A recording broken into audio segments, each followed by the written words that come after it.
Good morning, everyone. This is Dr. C. I know I haven't done one of these videos in a while. One of my students reminded me, and I thought after what I just experienced, today might be a good time to share with you.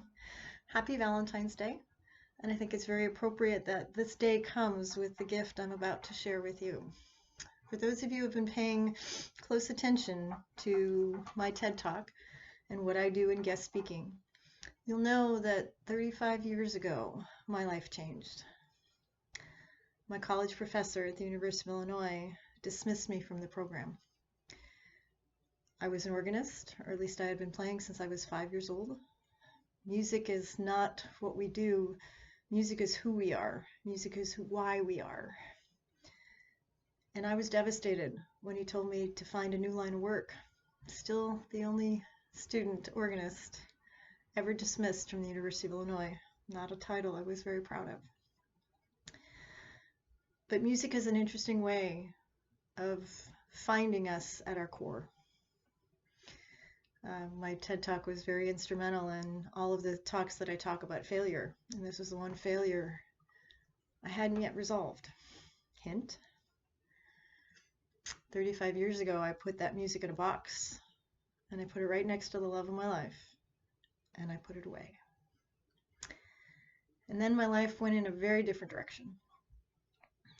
And it was very interesting because we all have our purpose. We all have what we're supposed to do here if we choose to listen. And what I heard that fateful day was that I wasn't good enough. Still emotional, sorry. What I could have heard was that I was always good enough. I just might not have been at the Olympic level because I was the only undergrad in a grad program. And these were magnificent organists and are playing all over the world. And I wasn't at their caliber. And I may never have been. But I'll never know. Because I walked away. Because I believed and listened to one man tell me. And I heard I wasn't good enough. Well, today I'm here to tell you that I faced that fear. In December, actually November, I bought my organ shoes. You need organ shoes to play a pipe organ. And I've been sitting on them for a couple of months. And I finally had the courage to go to the music director.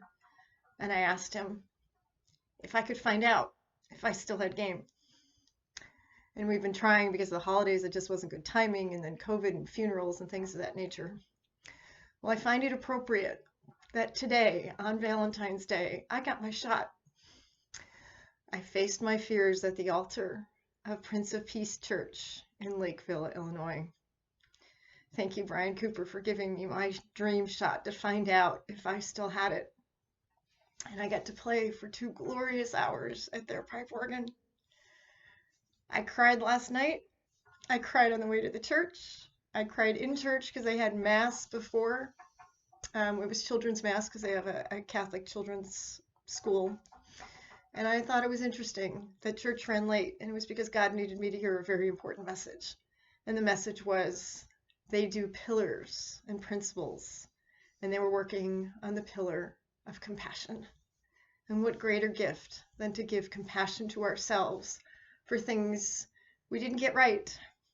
And again, 35 years ago, in 1987, I put my music away, and I had been playing since I was 5 years old. There wasn't a plan B. I had to, like COVID has done for us, to shift.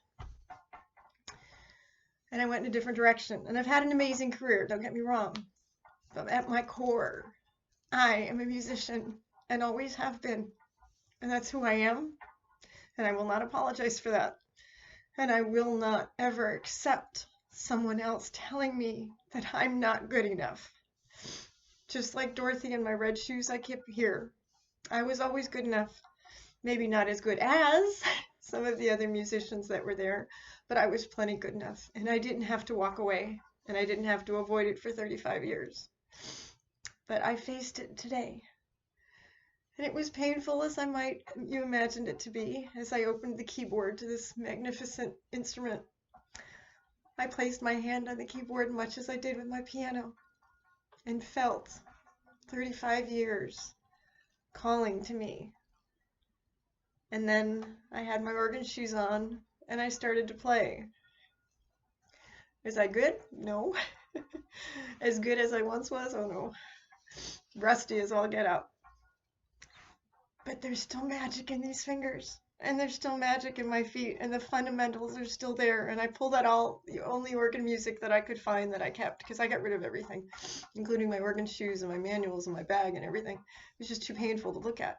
So I had to kind of piece together whatever I had kept. And I started to play, and it was just magical. When you finally face your fears and you take away the power they have over you, it's amazing. 35 years that I left a part of me that feeds my soul, feeds my heart, feeds my purpose. And now it's back. And the music director actually came up and listened to some of my hacking.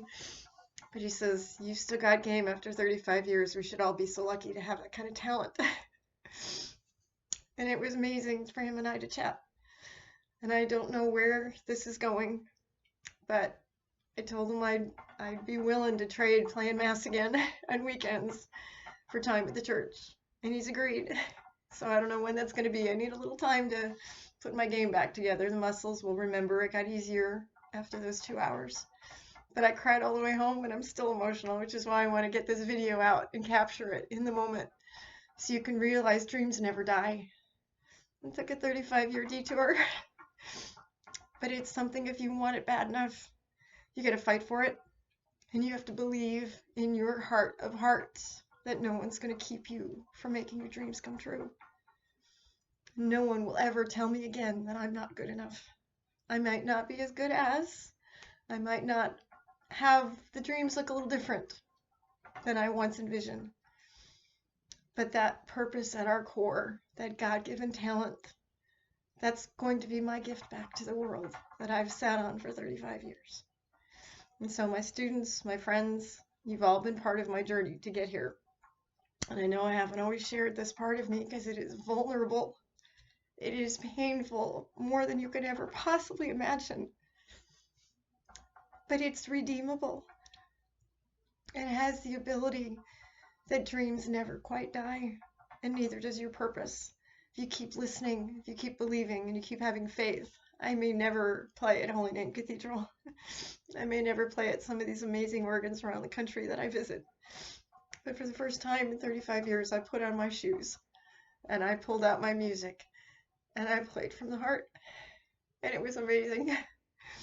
So let me offer you the greatest gift I can on Valentine's Day. Is compassion and love for self.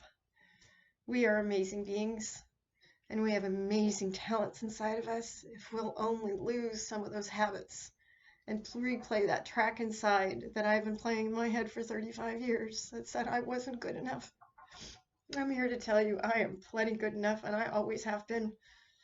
And so it took me a little while to get there, but I'm here, and the rest of the journey, I don't know what to expect. But I know on Mondays I'm going to be playing that pipe organ again. And sometime soon, I hope you'll hear me playing Sunday Mass like I did when I was in college.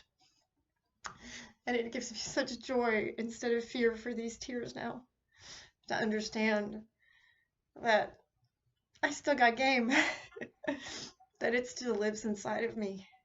And for those of you who you need a little extra push, then let me tell you, it's possible. If I can do it after 35 years. So can you. Just make up your mind, feel the fear, and do it anyway. The world's waiting for you, and I don't know what this is going to look like, but it's really exciting to know that I have finally faced that last fear, and I stared it down, I looked at the face, I've cried over it, I've prayed over it, and now I'm going to do something about it. I may never be what I once was, and I hope these fingers will remember as they danced over those keyboards today. But believe in yourself and fight for it. And don't you ever, ever let anyone steal your dream, because that's the greatest failure of all. Failure's been my greatest gift, and it continues to be. And today it has opened a whole new world that has changed my future forever, because I gave myself compassion to try. So happy Valentine's, everyone who my life has touched. Thank you for being part of my journey, and thank you for supporting me as I go forward, whatever it's going to look like. Happy Monday and happy Valentine's Day. Love and kisses to you all.